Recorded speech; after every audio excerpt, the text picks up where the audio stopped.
What's going on, everybody? Welcome to the Scene Snobs podcast. I'm your host, as always, Mick Manhattan, the Scene Snob himself.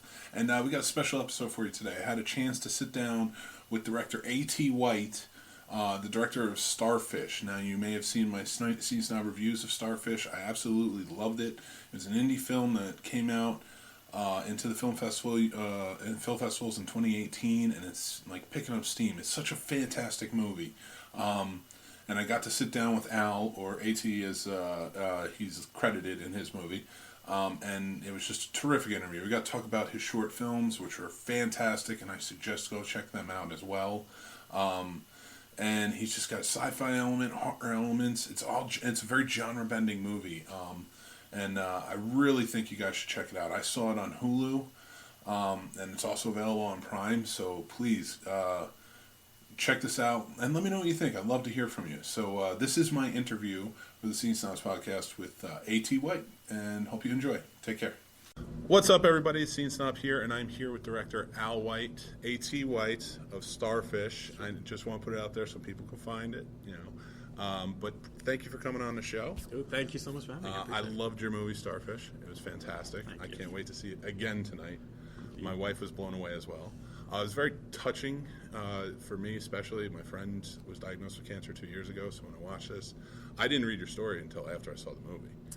So then reading your story, because based on true events, I had to check it out and see, what had gone on, especially with this type of movie. It was just, I connected with it in many levels, so it's fantastic, fantastically done. And I do want to talk about it more, but I kind of want to talk to you a little bit about your career overall. I've been wondering since I've been doing my research. Where'd you go to film school? I went to film school in a place at the time. It was called CAT. Was it called CAT? Was it? I'm not sure. I was in Farnham in the UK. It's actually, I went there originally because there were only two. I knew I wanted to do some animation, and there's only two schools at that point in the whole of Great Britain that did animation, and that was the one where Aardman from Wallace and Gromit and Shaun the Sheep was taught. So I was taught actually by the same teacher that he was taught by. But I actually was there. I got put back like 2 years, and then I eventually got chucked out. So I went there, but I never actually graduated. Listen, all the best filmmakers do. They get kicked out. Sure. But where were you when I was producing? I would have latched on, right? Especially because, to kind of go over it, I went over and I watched all your shorts. I'm sorry. No, stop. They were fantastic. And I've seen, there's so many things that have influenced and parallels to Starfish that I really loved. I also checked out another short that you produced, How to Be Human. Oh, right, yeah. And there's a lot of parallels between that and Choose. Well, that was actually strange because that one's done by a great friend of mine, Bruno Centofanti, and his wife Louise. And to be honest, I didn't do much. They were very kind to give me credit. I didn't do much. I helped them out with a bit of money, and every now and then they would ask me a couple of questions for things, but I didn't really do much. He was definitely our brains were on the same wavelength with some stuff, which is why I wanted to give them some money for it. Happy to give him a credit on that too, because How to Be Human was a fantastic short. But I want to talk about your shorts. And Beneath was your first one in 2011, right? It was, yeah. That was fantastic. And I found one of the actors who quite frequently shows up in your shorts was actually in Starfish, and that was Tanro Ishida. Yes. Yes. And you guys.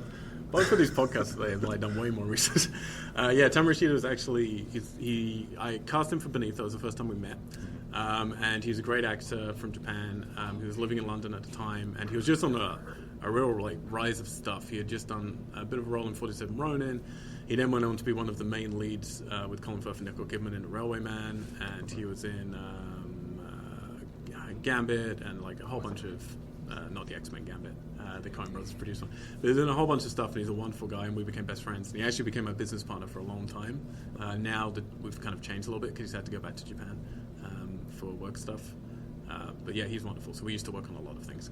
And I really enjoyed him in Beneath and Choose. He did a fantastic job in that.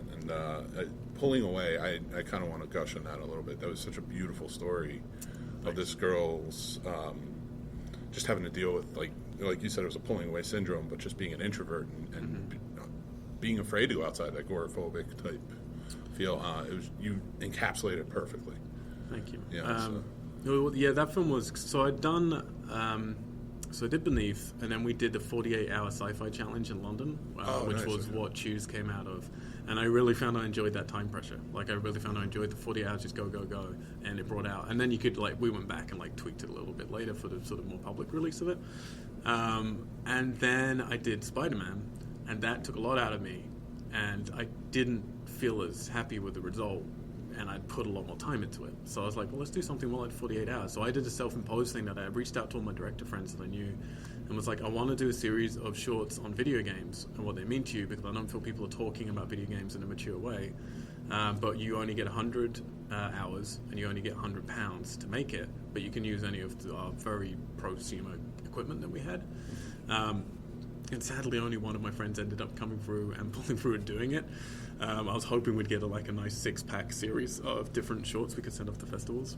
And Pulling Away was my one for that, where it was like, cool, 100 hours, let's just get this done. That's amazing. With visual effects, everything all within that? Yeah. Because there are very good visual effects for that. That's Mark Hutchins, who's a wonderful man. Like, I still work with him. He ran a lot of our effects on Starfish, and then his day job is doing Marvel and stuff like that. And then in his free time, and I say free time, he's got 2 kids and he has an actual day job, you know. So I understand that. I wanted to come to the movie this morning, but my kid, my wife had to go out and I took care of the kids. So, but no, we were going through, and the only one I didn't get to see was Another Year. I can't wait. I will find it, and I'm going to watch it. But it's not actually out. Yeah. Oh, okay, so good. Now I'm glad. I'm like, okay, good. No. That, to be honest, that's one that I'm not. When are you putting this up? No, I'm not allowed to say it. But there will be a way to watch it fairly soon that will be tied into Starfish. And I will say that's one that I'm kind of proud of, just because we were trying to... That's my good friend Shannon Hollander, who's also in Starfish in a small role. And I really love doing small crew things, and we wanted to prove we could do something with just 2 of us and nobody else at all. Not because you don't need crew members, but just because it's a very different, freeing way, to do things. And we have a great relationship. And it took a while to make that, and then it was left on the shelf for years. And then after we finished Starfish, I went back to it and kind of re-edited it. And then it was like, well, this doesn't represent where I'm at now, because we shot it before Starfish. Mm-hmm. But I'm really proud of this because it is just the 2 of us, and working with the same sound design team, Sound Node, who worked on Starfish. And I think it's just like good for people to see, like, even if they hate it. I'm not saying it's an amazing short or anything, but just to see you can do things just with a couple of people and then good people in post production. Well, if it's based on all the other shorts I've seen, it's going to be fantastic. But Spider-Man Eclipse, I know I've heard you talk about it a little bit, but I don't want so much. It was a great short film. I love how it was the lead up to the symbiote. Yeah, yes. So there's a lot of nerdy nods in that. No, but listen. I love comic books myself, so I appreciated that, and everything was visually stunning about all of these shorts. But when making Starfish, writing Starfish, and as personal as it was to you, especially there's an animation scene in it. I don't want to give anything away to anybody who hasn't seen it, but and you went to school for animation now. I know that is how important in making Starfish was comic books to you. I mean, not at all, but I just think comic books are ingrained in me. Like, I don't... It's one of those things, it's like when you're in a band and you write a song and then you play it and then you come off stage and in your head it's like, well, this is very much like whatever band you're thinking of. Mm-hmm. And then someone tells you a completely different band that you don't think sounds anything like it, but you're like, oh yeah, I love that. Like, but I didn't see that in it. It's like, I do have a lot of people tell me that I frame things in all of my movies like a comic book. Mm-hmm. I never intend to. I think it's just I grew up on comic books, so my brain thinks in that way. Yeah, that makes sense. I can definitely see it, though. But isolation, like superheroes isolation, especially a Marvel sense, that's what I got from it when I watched. Yeah. And watched your other shorts as well. But because we actually, with Starfish, we tried to push against genre, to be honest. Like, everybody on the crew, no one was a horror fan. My DP didn't watch horror films. I showed him It Follows just to prove to him, look, you can make beautiful looking modern horror films. But we purposely didn't use any, and for Ginny we didn't give her any genre stuff. It was all drama, content like Three Colors Blue and stuff like that, to try and treat it like a drama. Which, ironically, she went on to star in Halloween, so... She did and Runaways as well, if you want to get comic book. Oh, yeah. Well, you know what, she was absolutely terrific in this. And the thing I loved about the movie the most, and I want to get into the music side because I know you're a musician as well, but is you can tell, well, first of all, Alberto did a fantastic job in cinematography. Yeah. He blew me away in your shorts, but especially in Starfish. Like, everything was terrific. And to say that he doesn't watch horror films, with how he did in this, was fantastic. And the fact that, like with Starfish, it's the backdrop is during the apocalypse with these parallel dimension creatures running around, and that all became secondary to me while watching this movie. It was her story. That's how beautiful the direction and the acting was in this movie for me. It's not even just so much the visuals and how stunning they were. She held me for every scene. Yeah. And just even in the animation scene and the other scenes that kind of go around, it was fantastic, and it blew me away. Even the meta scene. You know, I have read in interviews where you said a lot of people are kind of... Oh, some people hate it. Yeah, some people hate it. Some I'm people hoping tonight it. some people will walk out, Andy. We'll see. I absolutely loved it. I thought, and you know, I'm a fan of the TV show Supernatural, so like that's a guilty pleasure for me. And they do meta all the time. Yeah. But this was done in such a perfect way that it was taken so seriously, and her fear going through it was just amazing. So, just a fantastic job all around there. But well, you know, like with the creatures, it was a thing of, obviously, we have very small budgets, so there comes a point when you're planning stuff, and we had very different way we wanted to handle them, to be honest, like a very different way. That was much more practical. And, yeah, you hit budget walls where you're like, we can't do this, and then you have to, like, make decisions, and like, well, do we do this poorly, or do we change tact? And I was like, well, I'm not interested in that anyway, I'm more interested in the characters. So then we did make a decision early on of like, yeah, like you're saying, they're the peripheral, they're the background. And I'm not going to claim when they do show up, it's exactly how I want still. I have frustrations with things, which are just teething problems with the first film. But yeah, I'm definitely glad we chose to like, no, this is about the character. It's not about, because they are part of her emotional journey. You know, they're not there to just thrill you and stuff like that. Well, I mean, they look fantastic. Visual effects was terrific. But with the music now, you had such interesting choices, and oh my God, did they move the story perfectly. And it played out beautifully like a mixtape, the way you intended, of course. Now, were these songs in your head for this while writing the whole time? Did the music come first? Did the story come first? Like, I know the story's based on real events, but before the structured story came about, was the music there first? Or? Yeah, when I write any script, I always write in. So, like, the very first things I do, I have a very particular way to write anything, and come up with the character, we come up with the beginning and the ending, the trajectory of it, and then what you're trying to talk about. And then I immediately make a playlist of what that character would listen to. And luckily I'm a bad writer, so all my characters are me, so they would listen to what I would listen to. But I listen to a lot of things, so, you know, I curate to like which direction they're going to go in. This is a little different because it's kind of meant to be like the mixtapes that Grace that the two of them used to give back and forth to each other. So it is like, you know, a mix of different styles. It's certainly not one type of music. And that fit in. That was some reasons were just selfish. It was just like, hey, it's my first movie. Maybe I'll never get to make another one. I want to put in lots of these bands that I love that no one really knows about. That mean a lot to me. Some of it was, myself and my friend Saya, like we would do that, but with CDs. Like we would like give CDs back and forth to each other with mixes on constantly. So I wanted to call out to some of the songs we would pass back and forth, or just, you know, the notion of how we did that. But they were all written into the script, and we only had to lose one, to be honest, when we got to post, which was shocking. Because the big worry was you write them in, you shoot to it, you know, like particularly the end scene, which is shot, edited, everything to that song, and then that's the biggest song in the film, and we're like, we're never going to get the license for this. Yeah. And it was right up to maybe 2 days before it would have had to be changed. And I was having pressure of like, you're going to have to pick a different song. And I was like, I can't. Like, this film means nothing without that ending with that song. So it's always risky doing that. Yeah. But I definitely have to bake stuff in early on. Truly terrific too. And one thing I loved about this is I read an interview, and this is a quote, if I can say it. In films I enjoy, a singular vision is an important thing, but then it's all about the collaboration, the people's jobs to be a support to elevate that, and to add their own perspectives. That is what creates truly special art. And I got that from one of your earlier interviews. And the thing I love about that, and I talk about often on my podcast from a filmmaking perspective, is it is all about collaboration. Collaboration, if you don't collaborate with everybody, you don't trust your DP, you don't trust your first AD, you don't trust your actors, and in return, they don't trust you.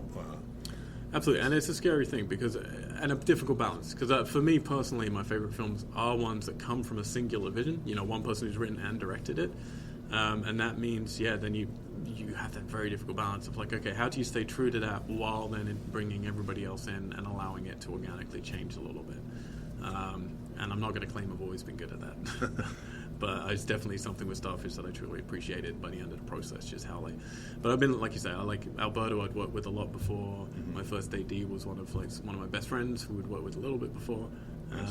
The sound design team I'd worked with and tried out before, and I was definitely trying people out, knowing like when I do a feature, I want to go in with people I trust, who take your ideas and make them much, who elevate them to a different level. Yeah, I know. Even from like a producing side, on my point, like I'm an idiot, so I want to trust the people I work with and let them do it. And I think it's great when you do find that. Almost like that cast that you can, not of actors, but like a cast of all time. I mean, actors. I think it's why so many directors work with the same actors again and again. Because once you find the people you work well with, and you can get along and go through the crazy times with, because it's hard making a film. Oh, I think you want to keep working with them. Also, you've gone through the hassle of making up contracts, and Hollywood contracts are a fucking nightmare. So it's like, if you've already done that, it's like, cool, let's just wheel out the same contract and go again, shall we? Because it saves you 6 months of just pulling your hair out. That's one thing I do not miss. Contracts. I do want to talk to you about one scene in particular. When I watched the movie, it blew me away. I had to rewind it a few times to make sure I'm seeing what I'm seeing. And I want to see what was deliberate about her, if my takeaway was right in any way. But it's the scene where she's laying underneath the blanket talking to Grace. Aubrey's laying underneath the blanket in the library talking to Grace. The camera, the way you have them, they're both in the same spot. Yeah. And now, for me, my takeaway on that was she's talking to herself, pretending she's talking to Grace. Now, I wanted to get your feeling on that, because a lot of times it would be, across like they were staring at each other the whole time. It makes me very happy you noticed that. Not many people do. Yes, absolutely. We swapped. We just keep the camera in the same place. You light it a little differently, and you flip their positions. And I mean, it was done for a number of reasons. Number one is because, let's be clear, like when people are confused with certain elements of this film, if you just listen to the dialogue Grace is saying in that scene, she tells her over and over again that she's dead. She's not in any way pretending to really be there. It is definitely a version of Aubrey talking to herself through her memory of her friend. And maybe there's like a little bit of, depending on what we believe about stuff and what you want to interpret, maybe there's a little bit of magic coming in terms of some position, but she's not physically there for sure. And that was one thing that we wanted to do to show that.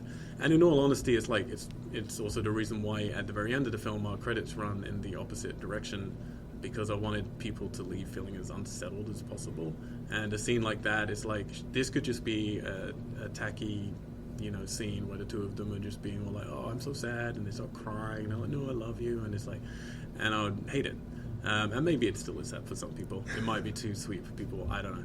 But I was like, it was something that I felt, well, if we're going to have that scene, which is the most honest, vulnerable scene in the movie with the most amount of dialogue in the movie for sure, then I want to keep people feeling unnerved as well. And that was a visual way to do it. Without most people do not cotton onto that at all. They just leave that scene feeling a bit like, that felt weird, but they don't know why. Well, it was essentially a break in the 180 rule, right? So, I love breaking the 180 rule, because the 180 rule is stupid.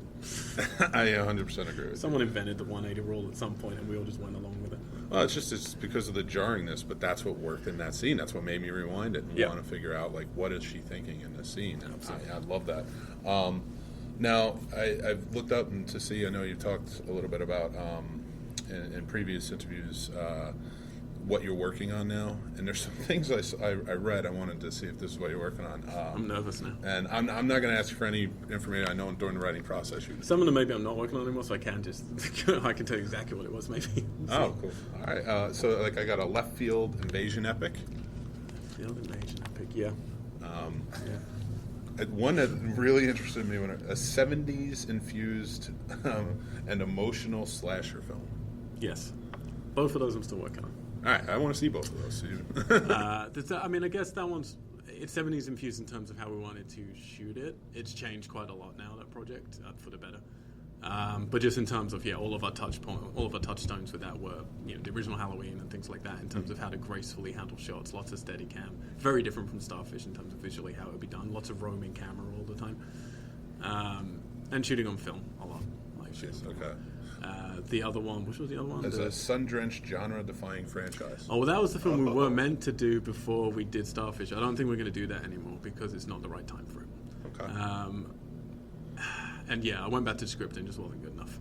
To be honest, after Starfish, once you're lucky enough to go to a festival and meet lovely people like yourself and some of the other people in this room, you you judge yourself very differently. And the stuff I'd let myself get away with before, it was like, oh no, I want to do better. Like, I really want to do better, and make something that's actually worth people's time. And I scrapped everything. I had 4 scripts and I just threw them away because I reread them. I was like, I don't even want to work with these. They're not good enough. So yeah, that one was one of those. Okay. And the left field invasion epic is I don't know if it's epic. Well, I guess it is epic. That's kind of got a touch of There Will Be Blood meets meets genre basically. And that's something which I've been trying to say in a lot of meetings. It never in any way trying to pretend you ever come to. It's very hard when you go in a meeting, you say someone's name that you want to make films like. It's not you saying, I think I can achieve the greatness this person's made. It's just you saying, this is a trajectory I want to go in, and you're going to end up somewhere completely different because you're you with your voice, and obviously. But in a lot of pitching right now, I confuse people by saying, I want to make genre films, but how P.T. Anderson would have made a genre film. Like, what is Phantom Thread as a ghost story? What is There Will Be Blood as a monster movie? Things like that. But where we treat it that seriously. And people get excited and then very puzzled, and then they stop talking to you. So. Well, then they just don't get it, and they never will. Well, it's also because P.D. Anderson films don't make money. Other than There Will Be Blood, they're there for the accolades for the studios. They don't make money. But there's so many people who love them. Oh, they're so good. So, and trust me, you bring it here, we'll love it. Yeah. But, all right, so just kind of wrap things up a little bit. Next week is John Carpenter Appreciation Week on scenesnobs.com. That's great. And the best capitalist working in genre cinema. And he'll tell you that he stands. 100%. That's true. So I just wanted to see an influence of yours, especially with so much that I've seen. Oh yeah, I mean Halloween for sure. Like I genuinely think Halloween is a seminal film. Obviously, it's got a couple of problems with age, but I think it's a wonderful film and just sensational that they did it at such a young age, and when Steadicam had just come out the gate, basically figuring out how to operate that successfully for tension, phenomenal. And The Thing, like those two, I can never separate. We were just talking about earlier today. Those two are both legitimate masterpieces for me, and I can't separate them. And there are a lot of horror masters, and I'm using inverted commas right now, that people talk about, which honestly, I hate to be controversial, but I'm like, they're not great. No. Like, and I know people in this room will kill me if I say them, so I don't want to say. But almost everybody. But now I'm the classics. Intrigued. I mean, name one. Name a horror master. Wes Craven. Sure. Look, he seemed like a lovely man and a very smart man. So I admire Wes Craven a lot, and I love A Nightmare on Elm Street 1. I do. And obviously he needs a lot of credit for Scream because I think it was a very smart movie. But Kevin Williamson needs a lot of credit for Scream, really, more than Wes Craven, I think. That's fair. So you're talking about one truly masterful film, and then. Surf It in the Rainbow? I mean, come on. No, but I mean, there are lots of enjoyable films, but really legitimately, phenomenal films. I don't know. Well. See, I'm just going to upset everyone. So say another one. Let me upset everyone. All right. Say Toby Hooper. Yeah, not going to be started on. Okay, I love that. Look, The Texas Chainsaw Massacre is an incredibly amazing movie. I do not think by design. I think because of lack of funds and because of a lot of accidents. I think there are some very brilliant ideas in there, but I think a lot of it is just by accident that it's as good as it is, as is slightly proven by the fact he never made a movie remotely as good as that ever again in his entire career, including Poltergeist, because he didn't shoot Poltergeist. All right, now he's only got 2, but how about Jordan Peele? What do you think of him right now? I think he could very well be, but he's not yet. But 2 films is too soon, but absolutely. That's fair. There are a lot of people now, I think, because now I think it's such a wonderful time for horror right now. Fantasy Island aside. Because there are a lot of very interesting, brave filmmakers who come from different places. You know, they're not just like, yeah, I love horror movies and I want to make horror movies. It's like, no, I love horror movies, but I also love this and this and this and this. And they're finding ways to combine that into really interesting films. Yeah, like Jordan Peele does and like Ari Aster does. Like, I don't necessarily even love all 4 of those films. I'm not going to say which ones because people will frown at me again. But I just love that they exist, you know. It's even if they make a film that I hate, I'm like, yes, but please keep doing that because you're really making interesting movies. Whereas a lot of the horror classics, I'm like, I don't know, man. I don't know. Well, they're there for a purpose. They got us to where we are. Exactly. So, don't get me wrong. They're still incredibly enjoyable, and there's nothing wrong with that. Like, I have a podcast where I literally go through every single franchise. We Are Geeks, right? Yeah. Yeah. So I love all of the Halloween films, all of the Friday films. There's not a single seminal Friday the 13th movie. None of them. Come on. Accurate.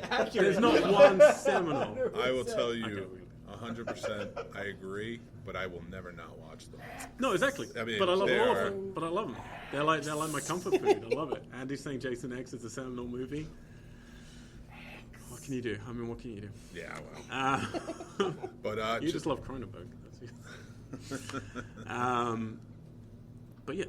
So I'm not shitting on anybody's enjoyment of those movies because I enjoy those movies. I'm just saying ones like Halloween, which are very special. I think like they work in many ways. Well, I want to see an Al White, genre-bending slasher film, 70s infused slasher film. Yeah. And then Everyone can give me this shit. New horror master. I love it. I'm sure we'll love it. But I really appreciate you coming on. And if you have time, you stick around. We're showing. Well, I'm not showing anything, but they're showing The Thing on Tuesday. Yeah, sadly I won't be here because I would have loved that opportunity. I've never got to see it in a big screen. So But if people are listening and you can, you should go because it's I fantastic. love it. I've seen it on the big screen quite a few What times. a movie. And right at that perfect time before everything started to go digital. So it's like that's the apex of practical cinema. So Yeah, 100%. But thank you for coming on. I loved your movie. I Thank can't you, wait man. to see it again tonight. And can't wait to see more from you. Thanks sir. for chatting. I appreciate Thank it. you. Well, everybody, I hope you enjoyed our interview with A.T. White. Had a lot of fun doing it. He's a great guy to talk to. Thank you to the Alamo Draft House, and thank you to Andy for setting that up. And be on the lookout. Like we're gonna have a lot more interviews coming up, especially with Lost Weekend 13, the film festival, which we are proud sponsors of, coming up between March 19th through the 22nd. All right, look forward to hearing what you guys think, and definitely reach out and also follow us on. Like and subscribe everything, like on YouTube and any one of the platforms. Go to thescenesnobs.com. It's all there. And you can follow me on all social media at The Scene Snob. All right. Thanks a lot for listening, and take care, everybody. Bye.